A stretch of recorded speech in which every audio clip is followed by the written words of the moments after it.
ৰাজ্যত ৫টা বিধানসভা সমষ্টিত উপনিৰ্বাচন হ'ব আৰু এই উপনিৰ্বাচনৰ কাৰণে ইতিমধ্যে প্ৰদেশ কংগ্ৰেছৰ সভাপতি ভূপেন বৰা ডাঙৰীয়াৰ নেতৃত্বত ৫টা বিধানসভা সমষ্টিতে আমাৰ দলীয় কাম কাজ আৰম্ভ হৈছে।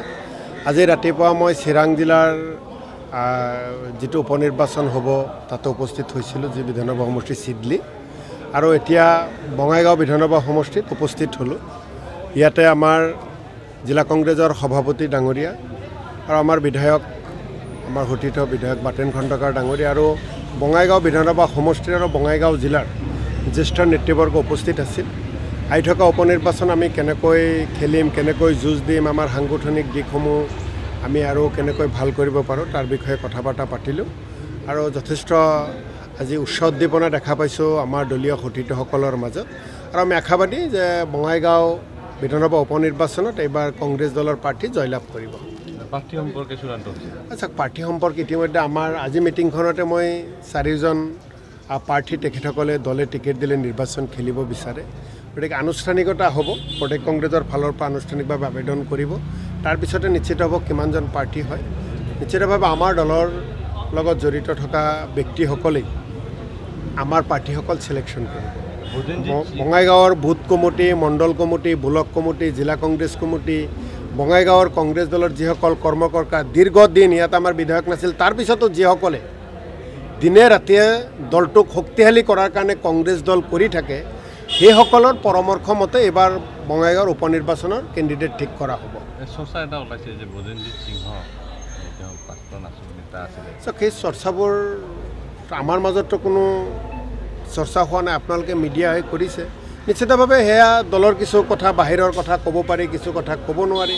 গতিকে মই আকৌ কৈছোঁ যে বঙাইগাঁৱৰ বুথ কমিটিৰ প্ৰেচিডেণ্টসকল, মণ্ডল কংগ্ৰেছৰ সভাপতিসকল, ব্লক কংগ্ৰেছৰ সভাপতিসকল, দলৰ কৰ্মকৰ্তাসকল সকলোৱে মিলি জুলি যি পৰামৰ্শ দিব, সেই পৰামৰ্শই অসম প্ৰদেশ কংগ্ৰেছ কমিটিয়ে গ্ৰহণ কৰিব কেণ্ডিডেটৰ ক্ষেত্ৰত।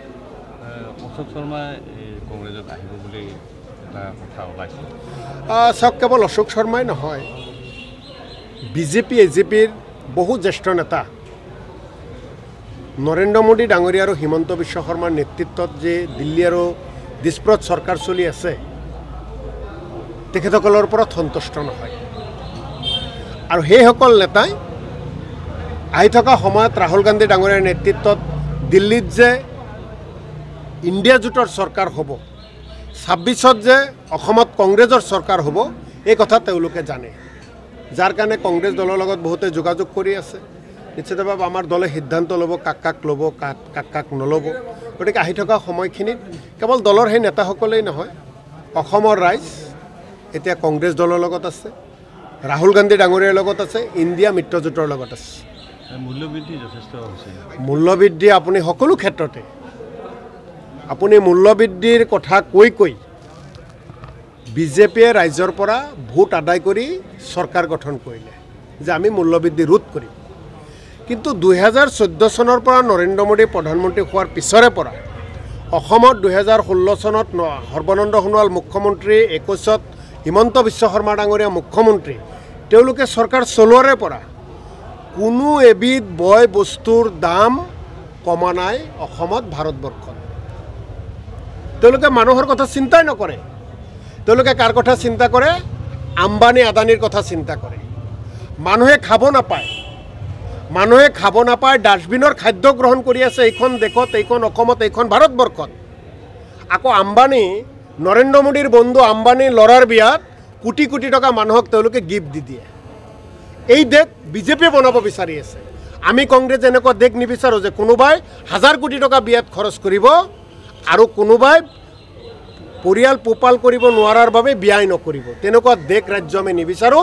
তাৰ কাৰণে দেশৰ পৰা বিজেপিক বিদায় দিয়াটো নিশ্চিত কৰিছে দেশৰ জনতাই, আৰু কংগ্ৰেছ দলৰ নেতা ৰাহুল গান্ধী ডাঙৰীয়াৰ ইয়াৰ নেতৃত্ব ল'ব।